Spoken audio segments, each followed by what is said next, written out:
Ranamma jail నుంచి శవంగానే బయటికెళ్తుందని నేను already మీకు చెప్పాను కదా మేడం. ఇలాంటిదేదైనా ప్లాన్ చెయ్యాలంటే ఇద్దరం కలిసి ప్లాన్ చేద్దాం.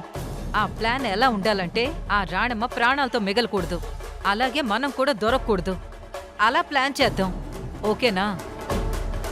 ఓకే.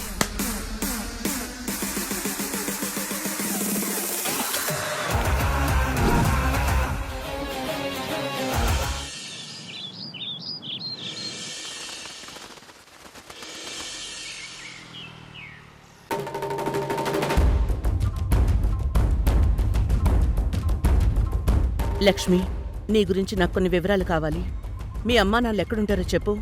హైదరాబాద్లోనే మేడం, జీడిమెట్లలో ఉంటారు. ఉరి శిక్ష పడ్డ ఖైదీతో రాణమ్మకేంటి సంబంధం? తనతో కలిసి ఎందుకు వస్తుంది? మీది లవ్ మ్యారేజా, అరేంజ్డ్ మ్యారేజా? Arranged marriage madam. ఏదో మాట్లాడుకుంటున్నారు. ఏం మాట్లాడుకుంటున్నారు? మా ఆయనకి నేనంటే చాలా ఇష్టం మేడం. నన్ను చాలా బాగా చూసుకునేవాడు. అప్పుడు మీ ఆయన యూజ్ చేసిన ఫోన్ ఇప్పుడు ఎక్కడుంది? ఆయన గుర్తుగా మా ఇంట్లోనే దాచిపెట్టుకున్నాను మేడం. మరి అందులో సిమ్ కూడా ఆ ఫోన్లోనే ఉంది మేడం. మీ ఆయన ఫోన్ నెంబర్ ఎంతో చెప్పు.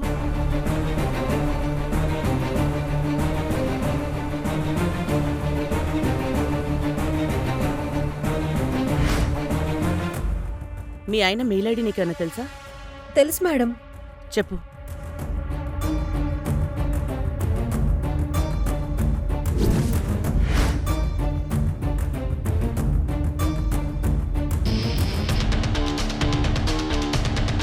బాగా గుర్తు తెచ్చుకో.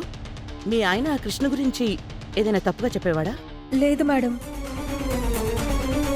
కృష్ణ గారి గురించి తప్పుగా చెప్పేవారు కాదు, కానీ ఆయన అలవాట్ల గురించి మాత్రం బాధపడుతూ ఉండేవారు.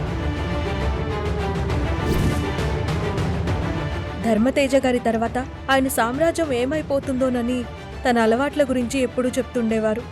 నీకు తెలిసి మీ ఆయనకి ఎవరైనా శత్రువులున్నారా? లేరు మేడం.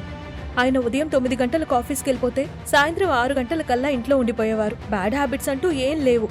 ఇంటికొచ్చాక కూడా వర్క్ చేసుకుంటూ ఉండేవాళ్ళు. మీ ఆయన ఫోన్ పాస్వర్డ్, ల్యాప్టాప్ పాస్వర్డ్ నీకేమైనా తెలుసా? మా మధ్య ఏ దాపరికాలు ఉండేవి కాదు మేడం. నా పేరునే పాస్వర్డ్గా పెట్టుకున్నారు. ఆయనకి నేనంటే అంత ఇష్టం.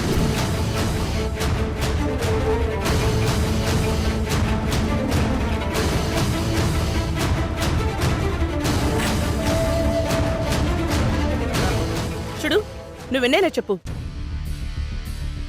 కానీ నువ్వంత మంచిదానివి కాదని నాకు తెలుసు.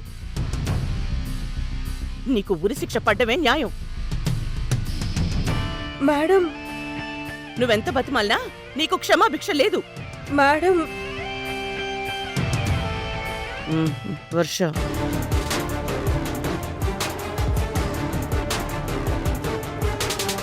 మేడం, మేడం, ఆ వర్షం మన మాటలు వింటుంది. అందుకే చెప్తున్నాను. చట్టం చేతుల్లోంచి ఎవరూ తప్పించుకోలేరు. చేసిన తప్పుకి శిక్ష అనుభవించి తీరాల్సిందే. ఇంకెప్పుడు ఈ విషయంలో నన్ను ప్రాధాయపడద్దు, అర్థమైందా? మేడం, ఉరి శిక్ష పడ్డ ఖైదీతో రాణమ్మకి ఏంటా పనని అనవసరంగా అనుమానించాను.